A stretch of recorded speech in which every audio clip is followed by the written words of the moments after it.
Thank you. It's good to be here with you. I want to thank this august congregation for welcoming us into their house, into God's house. As you heard referred to a bit earlier, just to make the history a bit more clear, you don't get a modern civil rights movement, an inclusive union movement without the NAACP, but you don't get an NAACP without the AME. This is the church, the denomination that gave us Frederick Douglass and Paul Robeson.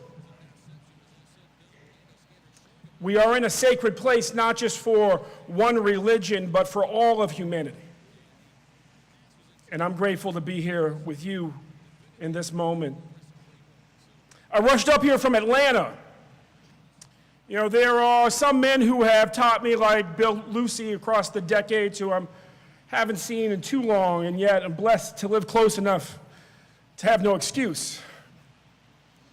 But there are other men who I've learned from across the years who it's a blessing just to be in their midst for a moment. And yesterday I was with both Reverend Dr. Joseph Lowry and Ambassador Young, lieutenants of Martin Luther King Jr. Ambassador Young is 84, Reverend Lowry is 95. And I sat with Ambassador Young and I just listened yesterday, and he talked about that conclusion of the Poor People's Campaign that we never really spent enough time on. You know, we talked about all the organizing. We talk about the aspirations, but we never really get into the sacrifice that they were prepared to make. Dr. King and then just Andy Young, Reverend Young, not even Ambassador or Mayor Young yet, were prepared to go to prison for 5 years. See, at the end of the Poor People's Campaign, they planned to commit acts of civil disobedience so great that would have shut down our nation's capital, this town, so thoroughly that they were certain they would be imprisoned for at least 4 years, maybe 5, maybe more. Ambassador Young said to Dr. King, do you understand that when we get to Washington, we start this march in Mississippi, but when we get to Washington, our next stop is prison, maybe for half a decade or more. And Dr. King said to him, you know, I've studied the anti-apartheid movement, and I've studied the liberation movements from the Caribbean to Africa to Ireland to South Asia. And what I've learned from those is that we have to be prepared to make a sacrifice on that scale if we are going to succeed in unifying this country to finally end poverty and open up the doors of prosperity to all of her children. Dr. King, at that phase in his life, had begun to speak frankly that he was afraid, that he had led people with optimism into a nightmare that had to be confronted with realism. And our children have grown up in the unfinished realization of Dr. King's dream now for more than 2 generations. And we have a choice about how we greet this moment. Recently, our cities like Baltimore, where I work, attend church, have returned to seasons of long, hot summers. Dr. King would remind us, you don't get a long, hot summer without a long, cold winter. That our nation does not move forward fast enough in its long, cold winters, and when it fails to do so, it gets long, hot summers. But Ambassador Young and I yesterday both of us spent time trying to figure out how to build businesses that actually lift up our communities. And what we're both aware of is that in places like the Silicon Valley, the only debate is whether 20 or 40% of existing jobs will be permanently replaced by automation and artificial intelligence in 10 years or 20 years. You sit with some founders of startups out there and they talk about human and tech as if they're the same. As if a robot could give birth to you, or raise your children, or teach them, or keep them safe on the bus or the train. Now, to be clear, I'm here today because I know what it's like to live inside the Beltway, PG County, where you don't have enough buses. You got a morning commuter bus that runs one way, and an evening commuter bus that runs the other way. And if you don't work within those boundaries, then you're like I was when I was working at the AFL-CIO headquarters when I was 20 years old, living in my aunt's basement out in Suitland. I had to be at work at 11 because I had to work till about 10. The commuter bus came right by our house, but after that, about 9 o'clock or so, I had to walk an hour, and if it was icy because no one cleaned the sidewalks, in fact, there weren't any sidewalks for long stretches, it took 2 hours because you had to walk that slow not to fall on the ice. And then at night, if I was lucky, my aunt would pick me up, but if not, I was walking through the dark on ice in neighborhoods I didn't know well.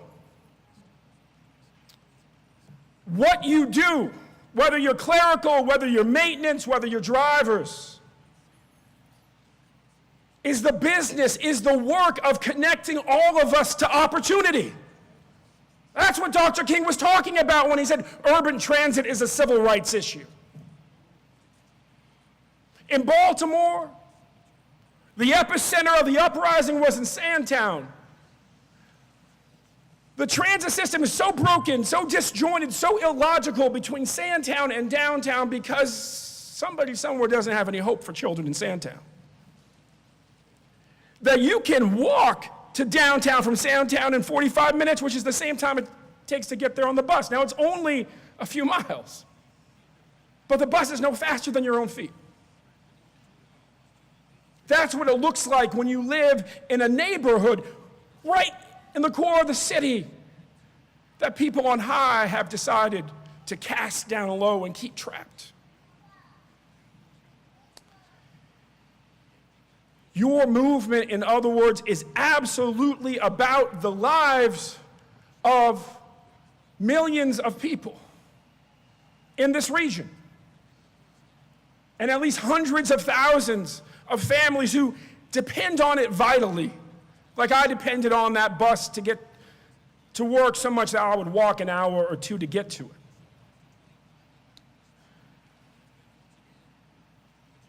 I am glad that there are so many union members and families and supporters here, but the next time that we have a rally, it has to be packed.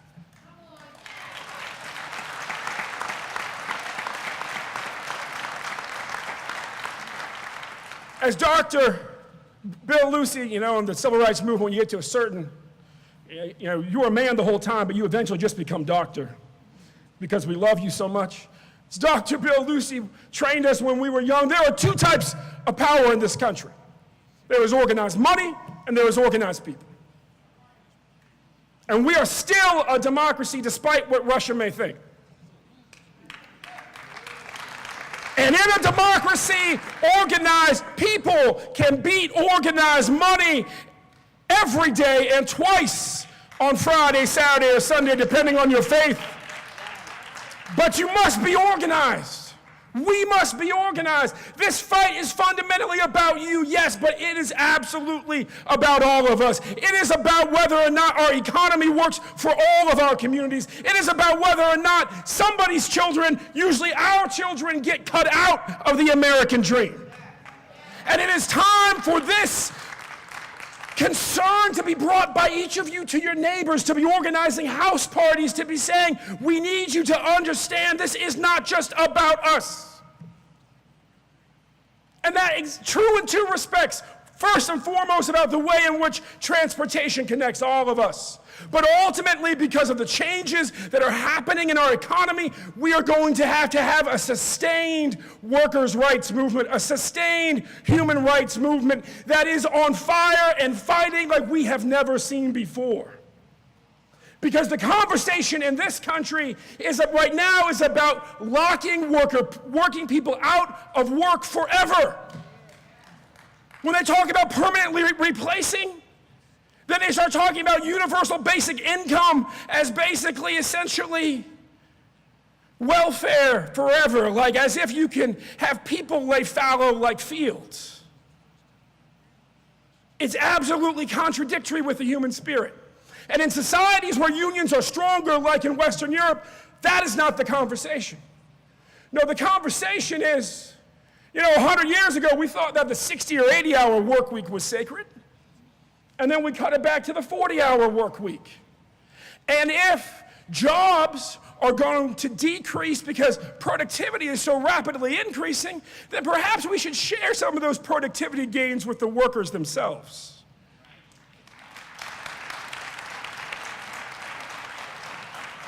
And just as we turned an 80-hour-a-week job into 2 40-hour-a-week jobs, well, maybe we can take 3 40-hour-a-week jobs and turn them into 4 30-hour-a-week jobs. Or 6 20-hour-a-week jobs. Imagine how much better our children might be, how much better raised they might be if mom had to work 2 jobs that turned out to be 40 hours and not 80 hours. This movement, I know at times it can feel lonely. I know at times you can feel hopeless. But that's what faith is for. That's what the examples of our forefathers and foremothers teach us. That it is always darkest before it is dawn. But sun comes in the morning. And that we as movement people are capable of creating miracles for ourselves and our communities simply by organizing on faith with hope and not ceasing when they try to dispirit us by saying, well, it's winter, by saying, well, Trump's coming into office. You see, when they train you as an organizer, they tell you, you don't elect a president to make change happen. You elect a president to make it a little easier for your movement to make change happen. And what that means is that when you get the wrong president, you just got to organize harder. You just got to fight longer. But we're still going to win. Because if there's one teaching from Dr. King that we must have ingrained on our soul, etched into our very being, it is simply this: the arc of the moral universe is long, but it bends towards justice. And ladies and gentlemen, as your president knows, as Bill Lucy has taught generations of working people, as the AME has taught centuries of movements in this country, we are the ones who bend the arc. We are the ones who determine how fast the future comes. And the only thing that determines how fast that future comes is the level of our hope and the commitment of our hearts to organize and the solidarity that we build with our brothers and sisters in moments like this by saying, we need you. Come stand with us. We are not just fighting for us, we are fighting for you too. Thank you and God bless.